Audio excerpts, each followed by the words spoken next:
right, so in this video, we're going to walk through some of the nitty-gritty details of what's going on in the background of memory. I don't know if everyone is going to be interested in this, but it was a little bit hard to express in the documentation, so I wanted to provide an extra video on this.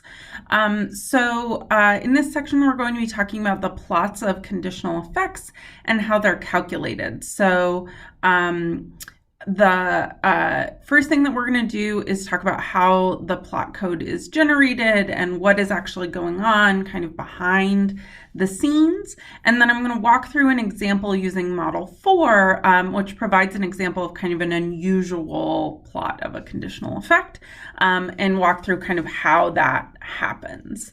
So let's get started.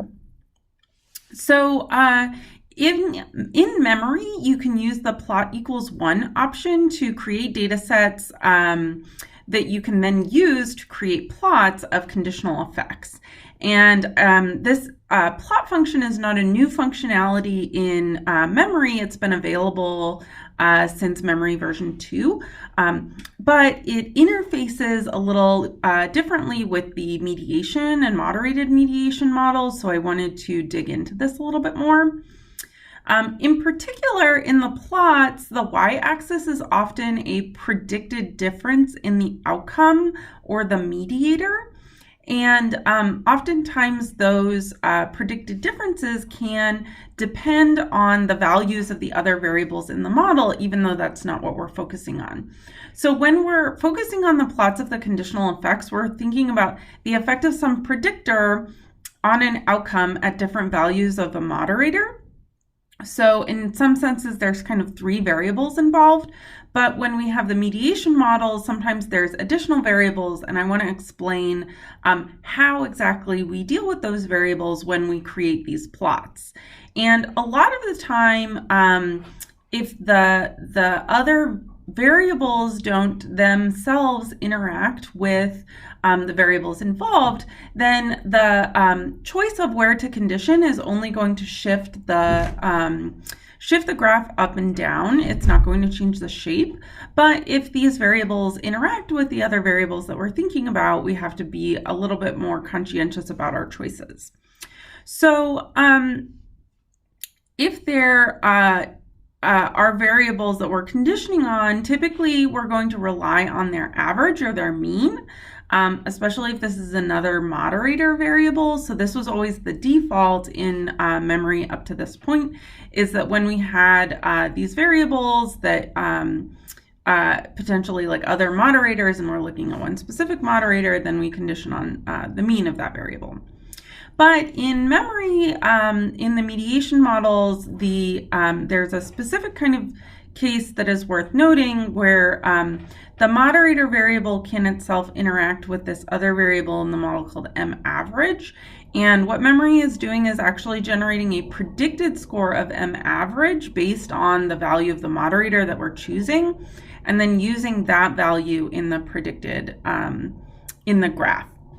So that's what I wanted to kind of walk through today, just to give you a sense of what that means. So let's say that you're interested in moderated mediation, and this is Model 4, where all of the paths of the mediation model are moderated.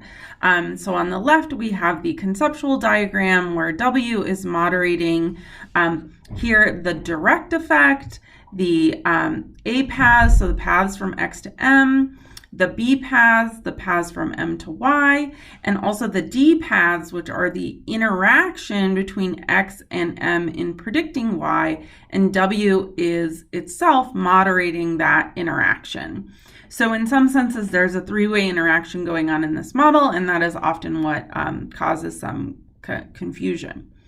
So in the statistical model, we can see this where our intercept is predicting our mediators, and those are our A paths, and then those paths are moderated using the moderator W. And we have the interaction between W and the differences between the mediators, and also the interaction between W and the averages of the mediators. And these paths are some of the ones that we're going to focus on. So if we're thinking about the conditional effects in a moderated mediation model, we need to think about what are the statistical equations that underlie this model. So I've written those out here, where for our total effect model, we would look at the difference in the outcomes predicted by the moderator, and we would have an intercept and a slope for this equation. We would also predict the difference between the mediators, also just using the moderator. So again, we have an intercept and a slope. And then the difference between the outcomes is predicted by the moderator, the difference between the mediators and their interaction, so this two-way interaction here, as well as the average of the mediators, and this is mean-centered, and the interaction of the average of the mediators with the moderator. So here, this is where that kind of conceptually it's a three-way interaction. That's where that's coming in. But in the actual model, it's a two-way interaction, and this is because we're quantifying the effect of treatment as the difference between the y's. So if we were to do this, the memory command would be, we would specify memory, we would specify our two y variables, our two m variables, our moderator variable, model 4, and then ask for plot equals 1. And one thing that I want to point out here is I've provided a data set that aligns with this analysis so that you could practice this if you want to and follow along and get all the results that are in this video. So I'm going to show you the output that would come from this model. I'm going to smoothly switch in between things. Great. So this is the output from the model, and I'm not going to walk through everything here, but I want to kind of focus on some of the output that comes from the plots and the conditional effects. So the first model that comes out of here is the model of the difference in y using just w. So this is our total effect model, and we've allowed our total effect to be moderated. These are the coefficients, and then we also have a table of conditional effects where we choose different values of the moderator, and this will tell us what is the effect of x, our repeated measures factor, on our outcome at different values of the moderator here, w. So this gives us an estimate of the effect, standard errors, t-values, p-values, and confidence intervals. And these values are going to come back to us shortly. So next we have a model of the difference between the mediators. Again, we get the coefficient estimates and then a table of conditional effects where we choose here the mean plus and minus 1 standard deviation of the moderator. And then these are the estimated effects of the repeated measures factor on our mediators. Or we can think about this just as the predicted difference in the mediators. The last model is that more complex model where we're predicting the difference in y's using the moderator, the difference in the mediators, the product of the moderator and the difference between the mediators, the mean-centered average of the mediators, and then the product of the mean-centered average of the mediators and the moderator. And they're labeled here as int1 and int2, but you can find these up at the top of the output. Any computed variables are going to be defined up here, and it's clear that we take the average and then center it, and then here we're also doing the same thing. We actually center before we take the product, so if that's unclear, I'm sorry. And then we have the conditional effects, and this model actually has a number of different conditional effects. We have the conditional effect of the treatment on the outcome at different values of the moderator, and then we get estimates here. And this is actually coming from our, I want this yellow thing to go away. This is actually coming from our difference score model. So this is going to be, coming from our direct effect model. So this is going to be conditional on values of M average. And this is the thing that I wanted to point out here because it's clear in these tables, but it's not super clear in the plots. So when we're estimating the effect of the treatment on the outcome at different values of the moderator, we also have to choose values of the average. And what we've done inside of memory is actually calculated a predicted value for M average based on the moderator. So here you can see that we look at the different values of the moderator, and the value of M average changes with the different values of the moderator. So we're not looking at different values of the moderator and different values of M average, but rather the value of M average is going to track with the values of the moderators. And then we get the estimate of the effect. You can see that in the other conditional effects, we don't have the same thing going on, and I'll show you why in the equations a little bit more here. We also have a couple more of these conditional effects. I'm going to skip down to the plotting output so that this is clear. So in the plotting output, we have a couple different graphs that we can make. So this is data for visualizing the conditional effect of x on y at values of w and x on m at values of w. And this, if you copy paste this code, you will get some graphs that come out. And I'll show you an example. That one's pretty straightforward. There's no kind of funky conditioning that's going on. Here, when we look at the effect of mdiff on y at values of w, again, no kind of odd conditioning that's going on. But when we look at the direct effect, the conditional direct effect of x on y at values of w, there's a note here that says, no, all mediator averages are conditioned at their predicted value based on w. So what I mean here is that we are also conditioning on different values of m average, but it doesn't really show up in the graph. And so I think those are the kind of main takeaways that I want to get from the output. Let me switch back to the slides. Okay. So I want to show you actually how these different conditional effects are calculated so that maybe this can be a little bit more clear.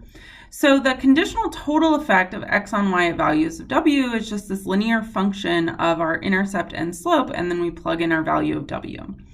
And that's how memory is calculating this in the back end, is it's calculating these estimates and then plugging them in to get these conditional total effects. Similarly, the conditional effect of mdiff, or the difference between the mediators on y at values of w, is a linear function of w. And the conditional effect of the average of the mediators on y at different values of w is also a linear effect. The thing that's a little bit odd is that the conditional direct effect, which is essentially the difference between the mediators, the difference between the outcomes when the difference between the mediators is 0, this is a little bit more of a complex function where we have an intercept, a slope for w. We also have a slope for the mean-centered average of the mediators and their interaction. So these all kind of play a part in this conditional direct effect.